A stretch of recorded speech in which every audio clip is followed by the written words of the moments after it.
2014 జనాభా లెక్కలకి సమగ్ర కుటుంబ సర్వేకి శాంక్టిటీ ఏడుంది అని అడిగింది ప్రభుత్వం. ఇలా కాంగ్రెస్ మంత్రులు మాట్లాడుతుండ్రు సమగ్ర కుటుంబ సర్వేకి శాంక్టిటీ ఏడుందని. సమగ్ర కుటుంబ సర్వే జరగలేదా? ప్రభుత్వం దగ్గర రిపోర్ట్ కాగితాలు ఉన్నాయా లేవా? కేసీఆర్ అంటే సమగ్ర కుటుంబ సర్వే కాగితాల్ని సంకల పెట్టుకుని ఫామ్ హౌస్ కు పోయిందా? ఒకవేళ సమగ్ర కుటుంబ సర్వే కాగితాలు రాష్ట్ర ప్రభుత్వం దగ్గర సెక్రటరియట్ లేకపోతే చీఫ్ సెక్రటరీ గారు కంప్లైంట్ పెట్టండి. 100 కోట్ల ప్రజాధనాన్ని ఖర్చు పెట్టి సమగ్ర కుటుంబ సర్వే చేసిండ్రు. ఆ కాగితాలు ఏడిపోతాయి, ఆ రిపోర్ట్లను ఏడిపోయినాయి, కంప్యూటర్ డిస్క్లు ఏడిపోయినాయి. యూ కంపేర్ 2014 ఉన్న బీసీ జనాభా ఎంత, 2024 ఉన్న బీసీ జనాభా ఎంత? అన్ని కులాలు పెరిగేది ఎట్లా, బీసీ కులాలు తగ్గేది ఎట్లా? కామన్ సెన్స్ కదా. ఈ మాత్రం కూడా ఆలోచించకుండా కాంగ్రెస్ పార్టీ మేం చేసినాం ఈయన చేసిన కాదు. ఆ ఫలితాలని ఆ కులాలకి ఇచ్చినాక మాట్లాడాలి.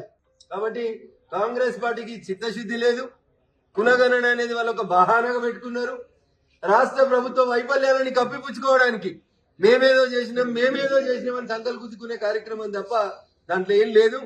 అందుకని మా గౌరవ బీసీ కాంగ్రెస్ మంత్రులకి ఇద్దరికి కూడా నేను చేసే అప్పీల్, మా మీద కాదు అరవాల్సింది మీరు.